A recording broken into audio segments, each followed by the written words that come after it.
Ils se prénomment Laurent, Maïka, Kevin ou Catherine. Ils sont facteurs, infirmiers, étudiants ou retraités.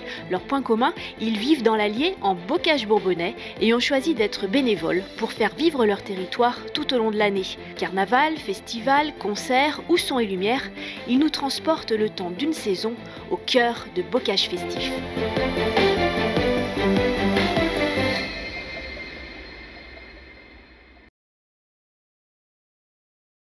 Donc à préciser que tous les masques qui décorent le bourg et les vitrines des commerçants ont été faits par l'école maternelle d'Ygrande.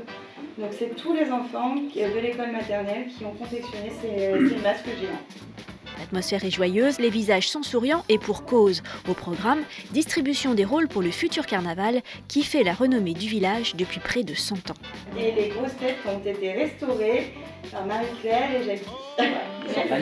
Il y en a une que j'ai pas pu rénover, c'est le gendarme. Il est un peu écrasé. Il est écrasé, il est mort. Plus que 15 jours avant le grand défilé, voilà des semaines que parents et amis se relaient autour des carcasses de métal, comme chez Agnès qui met à disposition son hangar. À Ygrande, on apprend à plier les fleurs comme on apprend à écrire. J'ai 16 ans, donc ça doit être le 16e carnaval à peu près. Pour Agnès, impossible d'imaginer son village sans ce rendez-vous traditionnel. C'est plus grande là, les grands sur carnaval. J'ai plus de 50 ans, je l'ai tout le temps vu. Ça, non, c'est impossible ça. On va tâcher à notre niveau, d'essayer de le faire perdurer un maximum, quoi. À quelques mètres de là, Pierre, le fils d'Agnès, a terminé la moto qui sera bientôt fixée au sidecar, fleuri lui aussi. J'ai commencé tout jeune avec le club des jeunes à l'époque à Ygrande qui existait. On faisait un char de conneries entre guillemets, enfin plutôt amusant, où on n'avait pas forcément de fleuris. Tous ceux qui étaient là à l'époque sont toujours là. On a rajeuni un peu les fabricants de chars, on va dire. Le lendemain, Catherine, bénévole au comité des fêtes d'Ygrande, a donné rendez-vous aux futures reines du carnaval pour distribuer les flyers à la population. Eh ben, on attaque par le parking couvert tous les 4 alors. Ouais. Hein Okay. Allez, on y va. Ok. Léa, 16 ans, profite d'une heure de pause pour quitter son lycée et venir distribuer des affiches.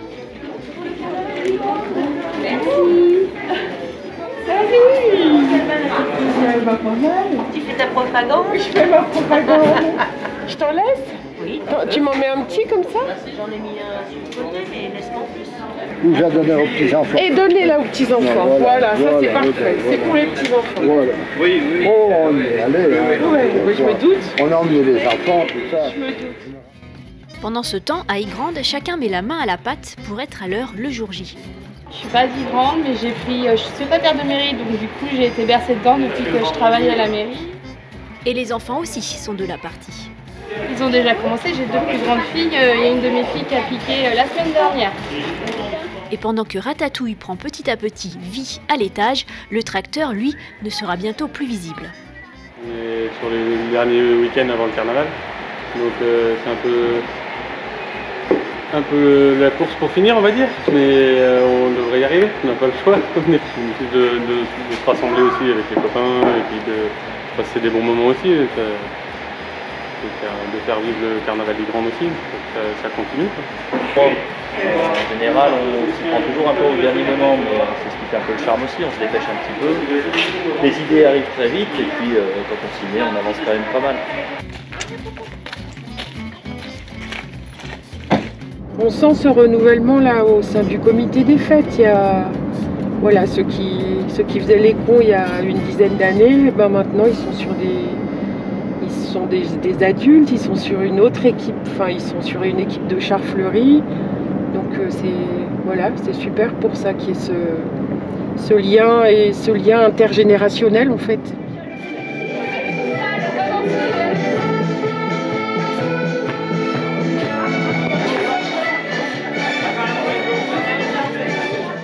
Pendant que certains révisent leurs pas de danse, Catherine et Mathilde s'occupent, elles, de la communication du comité des fêtes.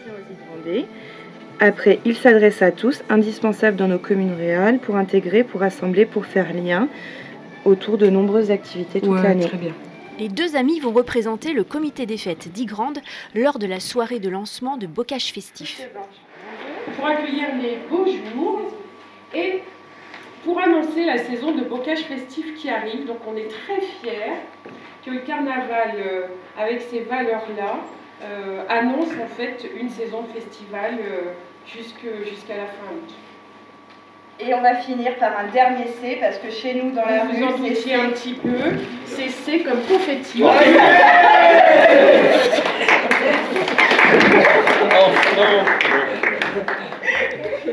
Ambiance bon enfant pour tous ces bénévoles qui, le temps d'une saison, vont s'épauler pour faire vivre les événements majeurs du territoire.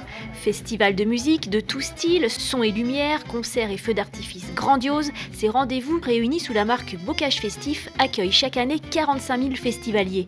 Un exploit renouvelé tous les ans sur ce territoire de 25 communes qui compte seulement 14 000 habitants. Samedi 18 mars 2023, le week-end tant attendu est enfin arrivé. Au programme, vélo fleuri pour les enfants et courses déguisées pour les plus grands, Mathilde est à pied d'œuvre. La journée va être longue, très longue. En effet, ce soir, c'est bal en salle des fêtes d'Ygrande, avant le carnaval prévu le lendemain matin. Derrière le comptoir, les bénévoles s'activent, la soirée se déroule tranquillement et à 3h, comme prévu, chacun est amené à quitter les lieux. Un moment à gérer avec tact, Mathilde le sait, et dans ces cas-là, mieux vaut compter sur l'humour pour arriver à ses fins. Mais si justement, allez, on passe la porte, c'est merveilleux, c'est dehors, c'est un autre monde. Allez, merci les gars. Ah, c'est trop beau. Un monde merveilleux qui pleut, j'ai jamais vu ça. Les derniers retardataires partis, il faut encore ranger les tables et nettoyer les lieux. La nuit va être courte, très courte, pour Mathilde et son équipe de bénévoles, car le lendemain, c'est le lancement du carnaval, prévu à 14h. Merci beaucoup pour la soirée et je vous dis à demain parce qu'on remet ça dans pas très longtemps. Donc merci beaucoup pour le bénévolat de ce soir et puis dans quelques heures pour recommencer ça. Merci à tous, sans vous rien ne pourrait se faire. Donc merci et bonne soirée. Le lendemain, 13h, toute l'équipe de Ratatouille est arrivée. Le char quitte l'entrepôt pour prendre sa place au milieu d'une dizaine d'autres. Le public, lui, est déjà présent. Mathilde est là aussi aux premières loges, mais en tenue de camouflage. Les mariés et les invités en tenue d'époque vont pouvoir commencer le défilé.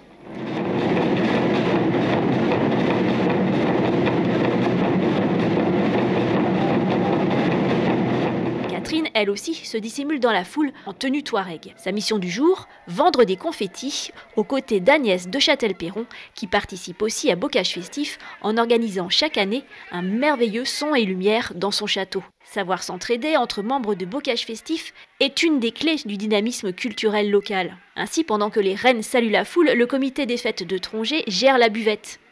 Et dans quelques semaines, ce sera Ygrande qui viendra en renfort lors de Trongé en fête.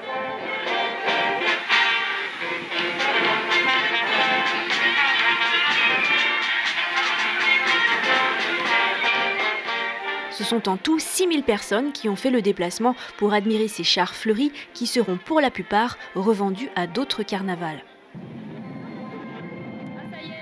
Alors que Tchoupi effectue son dernier voyage avant d'être brûlé en place publique pour effacer les mauvais souvenirs et accueillir les beaux jours, à Ygrande, les festivités perdurent. Ce soir, c'est la traditionnelle soirée escargot qui réunit tous les bénévoles du carnaval d'Ygrande.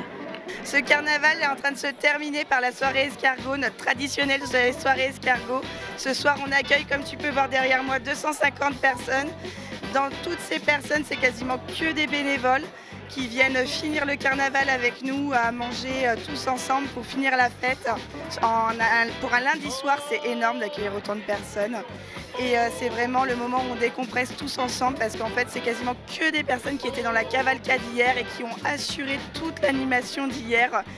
Et c'est vraiment du bonheur de pouvoir débriefer avec eux en servant et en rigolant. Une soirée qui clôture 3 jours de festivités et une année de travail. Catherine, elle, est toujours en action, à la plonge, avant un repos bien mérité. C'est la clôture, ouais, enfin presque la clôture, parce que demain il faudra quand même ranger parce qu'on n'a pas tout rangé aujourd'hui. On va en faire un maximum ce soir parce qu'il y a du monde.